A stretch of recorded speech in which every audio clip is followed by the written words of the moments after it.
Hi, I'm Callum from Tyne Valley Motorhomes, and this is a handover of an Auto Trail V-Line 635 Sport. So as we start the walk round on the driver's side of the motorhome first, the first point you get to is your mains connection point. So this is where you would hook the van up if you are charging it on a site or if you're charging it at home.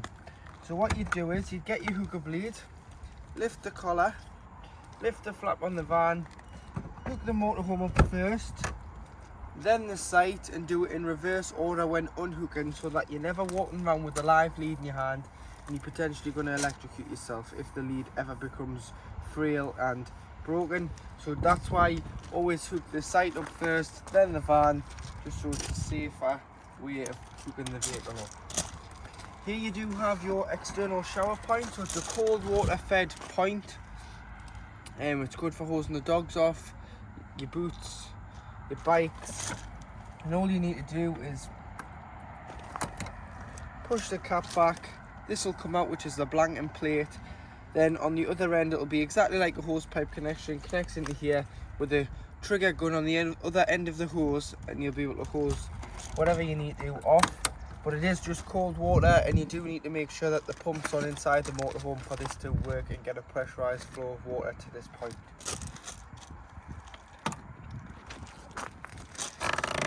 This is your cassette toilet. So when the cassette indicates it's full, which it will on the inside of the toilet, you'll be able to lift the orange handle and slide the cassette out of the motorhome. You then can either carry it or you can wheel it to the designated disposal point, which is normally beside your toilet block. Then all you need to do is remove the grey cap, press the orange button at the back and tip the content of the cassette out.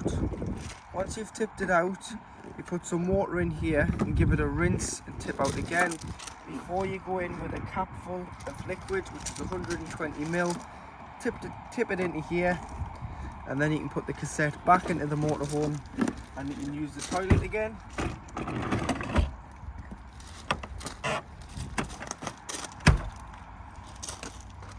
You've got two taps here. So this is your fresh water drain down tap. So if you've taken on contaminated water, or you drain it down, you're not using it, or you drain it down fully for the winter, you'll open this tap, which is a blue one. Then you've got the grey one, which is your dirty water. So this is anything that you've put down the plug hole. So normally on the way out of your site, you pull over a big grid and you just open the valve and allow your wastewater out, because you've got no real reason to carry wastewater around with you. It's just going to impact on your consumption of fuel and your payload. Also make sure that this is fully drained off in the winter, as you won't want any water sitting in any tanks underneath the van. So fresh and waste drain off when you're not using it in the winter, so it just can't freeze and cause any problems. Two fridge vents. Then as we come round to the back of the motorhome, you've got your high level brake light, and next to that you've got your bullet style reversing camera. As it's the Sport, you do have the tailgate, so there's a little button underneath here.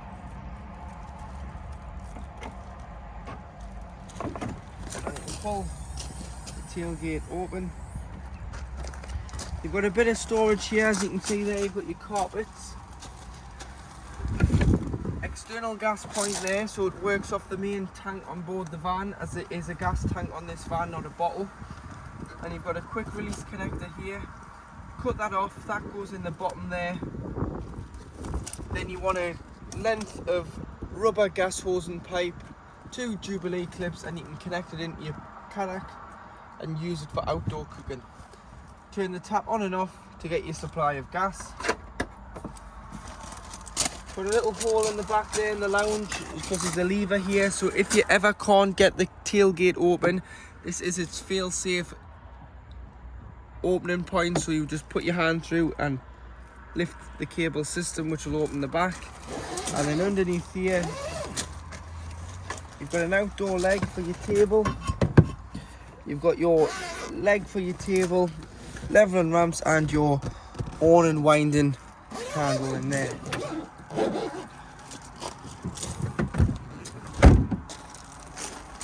As we come round to the passenger side of the motorhome, Like I've just said, you've got a gas tank on board, so you don't take a bottle on this camper. It's a 25-litre tank, and this is how you'd fill it. So it's a bayonet fitting in here. So you get your gas, you go to your local LPG centre. So most forecourts sell it. You can get an app and find your local LPG centres. And if you take it abroad, they're all over. They're a lot better than our country. Pop it in, turn it so it twists on the bayonet fitting, and pull the trigger back. You've primed the gun lance, and then you just press and hold the button on the display panel of the pump until simply it won't take any more. And something like this on a 25-litre tank will take about £22, £22.50 to fill from empty, depending on how much you're paying for LPG. There is a little gauge just beside the driver's door in the cab, which will tell you how full your gas tank is at any one time. And then here you do have your fresh water filling point. So I've showed you how to empty it. This is how to fill it. So when this spins, this is locked. Use the key. You'll be able to pop that in. Take it out. Get yourself a hose pipe. A few connections, as it's mainly just a brass tap on site. Flat end into the van. Wait until it overflows, or until you're happy you've got enough water on board, which you can see on your main control panel.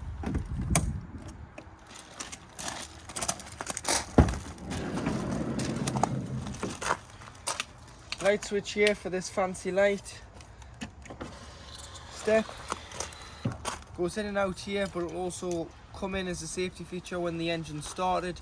Just remember, the engine needs to be turned off before you can put it back out. And you do have the fly screen.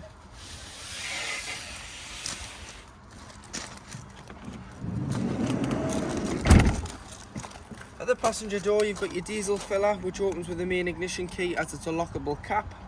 And then underneath you've got your AdBlue. So your AdBlue is a 19-litre tank, and it'll do 5,500 miles off a full 19 litres. Normally, once you've done 4,500 miles and you've got 1,000 miles left, you'll get a light on the dash between the temperature and the fuel gauge, and it'll look like an exhaust light. That means your AdBlue is low. You've got 1,000 mile countdown range, and within that 1,000 mile you want to top it up, and it's dead easy. You can go to the pump and fill it. That cap just lifts off, or you can buy it in the drums and you can fill it yourself. And it's 19 litres, but as soon as the light comes on, best thing to do is top the AdBlue up, and then you've got no problems. Here you've got your tyre pressures, so 5.5 bar, which is 79.5 psi front and back. Your toolkit lives underneath the passenger seat, so you've got a jack and a brace and a tone eye under there. And then underneath this compartment in the cab floor is where your engine battery lives. So if you ever want to replenish your engine battery or put a charger on it in the winter, just lift this cover off and the battery sits in the floor. Here is your bonnet release.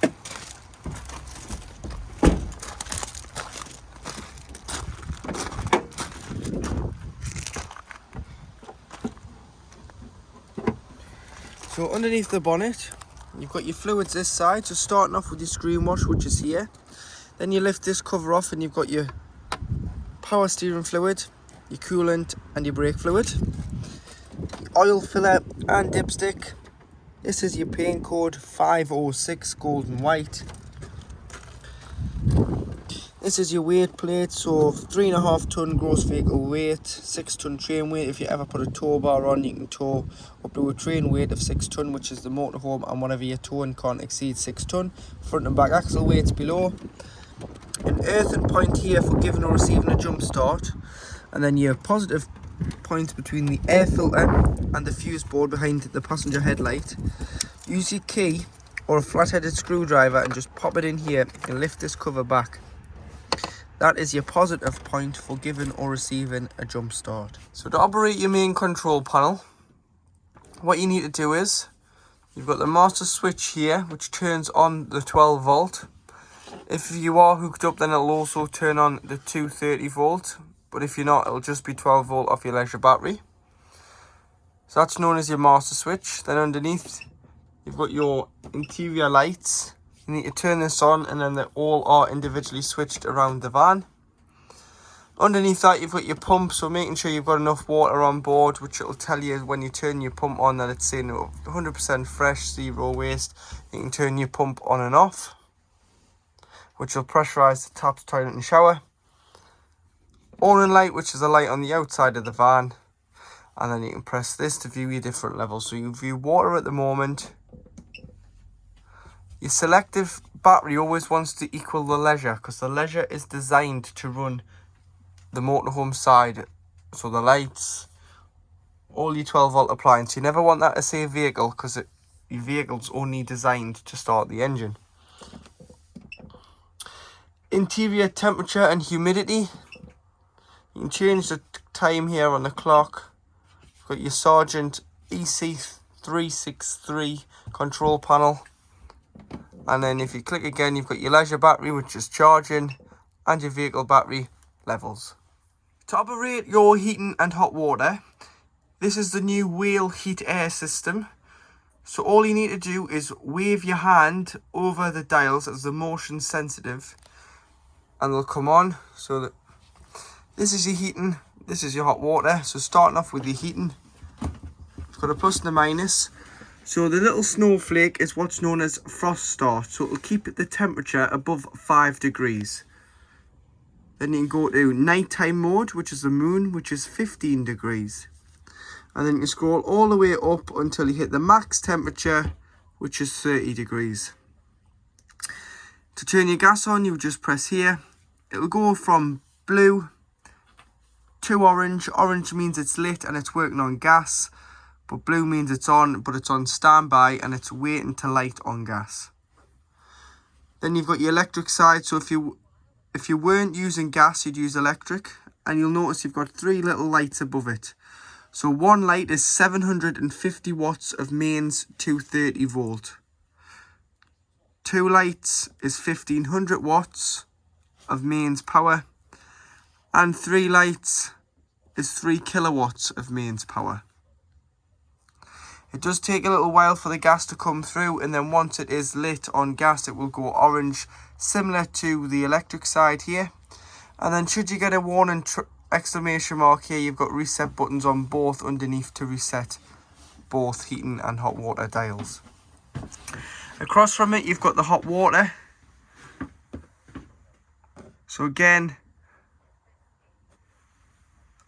frost start, which is 5 degrees. 40 degrees of heating your water, and 60 degrees of heating your water.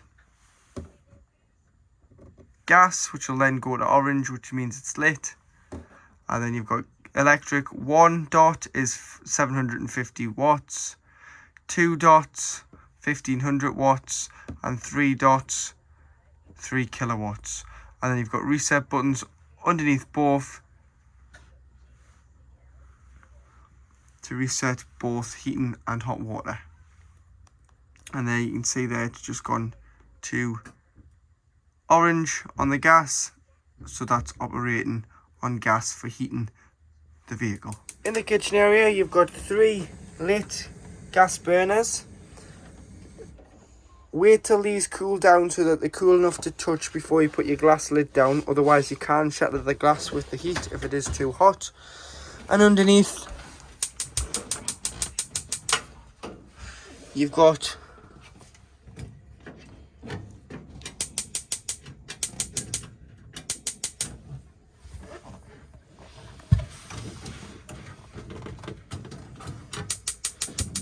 oven, and then above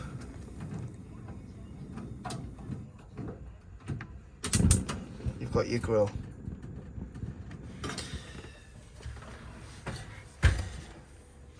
You've got a large pan storage cupboard underneath the oven. Press the catches in, you've got a cutlery drawer at the top, another storage drawer, another drawer for storage,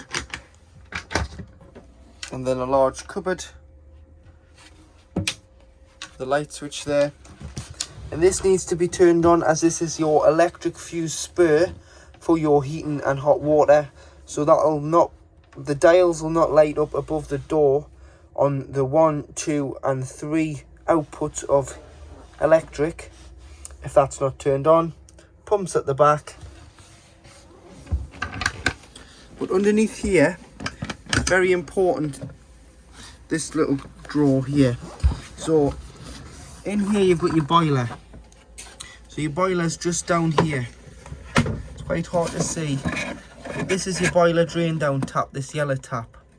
And when it's pointing to the front of the cab, the boiler can hold water. But in the winter you want to turn it so it's pointing towards the bathroom door. And once it's pointing across the van, it will drain off all the water in the boiler to stop it freezing, and that's 10 litres in the boiler of this motorhome. Then what you would do is you'd open the fresh and the waste outside and drain your tanks off, because you wouldn't want the water to freeze in your tanks.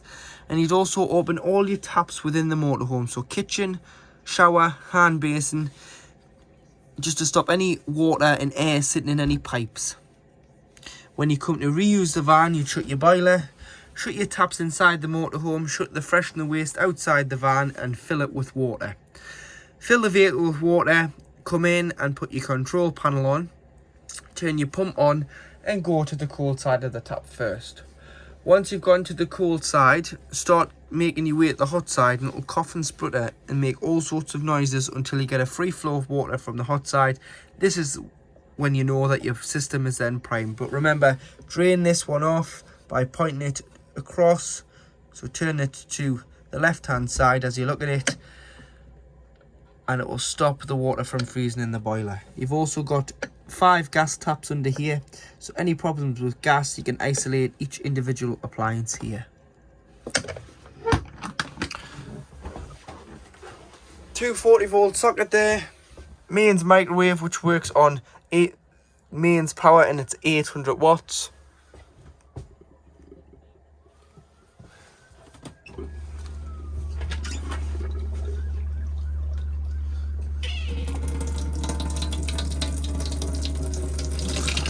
So this is what will happen when you've drained your boiler down. So on cold you get a pressurized flow of water, but then as you soon start to change it, it'll start to splutter. But you just leave that on, you leave that open like that until you get a free flow of water from the tap. Do one, then do them all, and then that's your system primed. To operate your fridge is a 3-way fridge, which is a Dometic brand. To operate, you turn it on and off here, so that knocks it off when you're not using it. You turn it on, and then you've got 3 sources. So you've got mains if you're hooked up, so you'd use that on a site. You've paid your electric in your site fees, so why waste your gas? So you use the 230 side of the fridge. It'll act as a household fridge. Or if you hook this up at home and you want to pre-chill it before you go away, a few days before you'll hook it up to charge the leisure battery, and then you turn this on and it'll chill your fridge down to temperature, so that the night before you'd go and put your shopping in and chill it down. Then when you travel, you'd use the battery setting if you've had it on and you've got shopping in, which is a feed off the engine alternator. And then if you did go wild camping where you didn't get any feed of electric, you'd have to use gas, which is this one here, and it'll self-ignite. Battery when you're travelling, gas when you're wild camping, and electric when you're on mains hookup. This is your temperature, so 5 being the coolest, 1 being the warmest. You may have to turn it down once you put your shopping in to around 3 or 4 just to stop the shopping from freezing. Remember, when you're not using the fridge, it's always best that you leave the door open. So on the courtesy light there's a toggle, pull the 2 pins out, rest the door upon it, and it'll allow air circulation in and out the fridge to stop smells from forming when the vehicle's stood not in use. So in the washroom area, you've got your shower curtain there which hooks back, and then you've got a press stud and it'll Press up there just to stop the toilet from getting wet when you have a shower. And like I said, when winterizing, it's always a good practice to unscrew your shower head, allow your hose in the shower tray, because any water could sit in here and potentially freeze and bust this pipe. You've got toiletry cabinet behind the mirrors, and then drop down sink.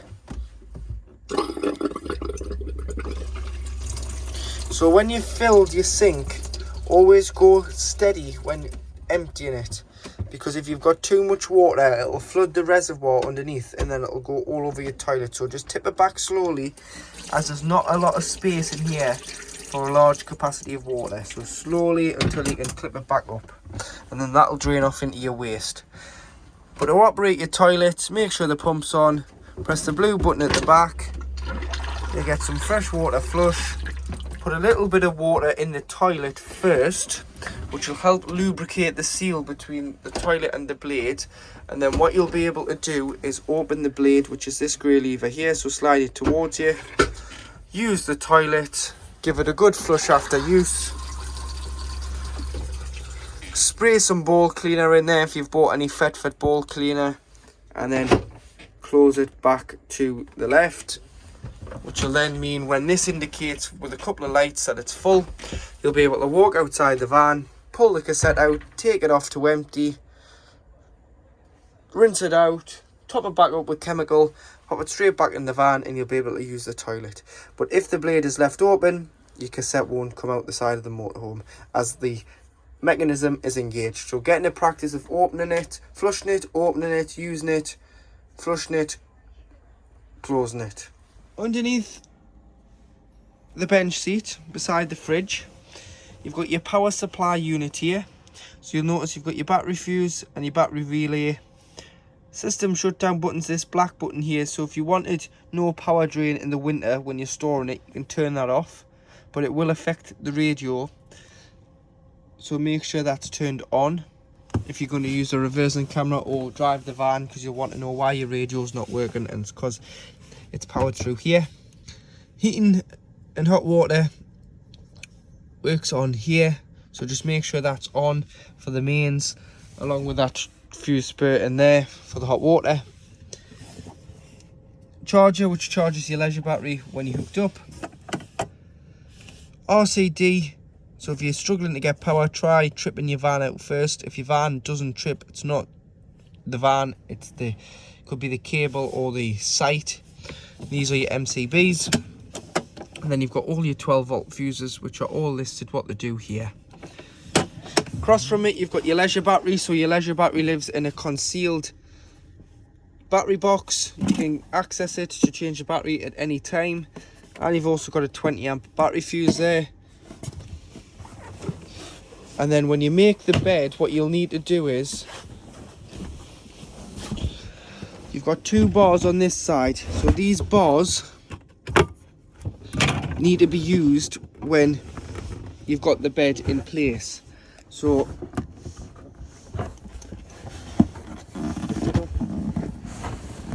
you've got to get the bars out, and they go in these grooves. So you'd lift them up, both up, slide the bar in there, slide the bar in at the back,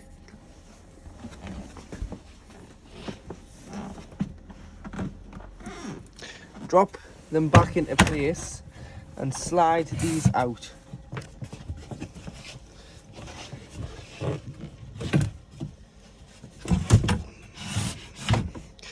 Pull your base cushions forward, backs will go into the back.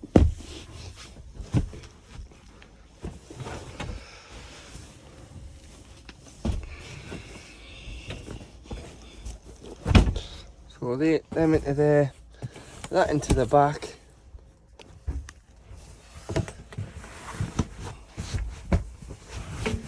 And there you've formed your large double bed, if not king size, at the back. So you can take these out to give you a lot longer space, but that's how you would assemble the bed. All your little reading lights are individually switched around the vehicle, so you've got 4, and your TV is on the aerial, but every time you move you'll have to retune it. So what you need to do is press the AQT button, press and hold, press OK, and it'll do an auto search and it'll find as many channels as it can in your area. In this cupboard you do have your Tele Booster, so make sure it's turned on, and then should you be struggling for a signal, try and turn the booster up. If you're still getting a pixelated picture, try just dropping the booster down until you get a perfect picture, because sometimes you're putting too much strength into the signal and you're over boosting a strong signal and causing interference. And in this cupboard you do have your power selector switch for your solar panel, so you can either have it to the leisure battery at the top, or should I say the vehicle battery at the top, or the leisure battery at the bottom, so you can choose where you want the solar panel charge to go to. So down beside the driver's side of the steering wheel, just here, this is your gas level gauge. So make sure the engine's on, and this will light up and tell you how much gas you've got in your 25 litre gas tank.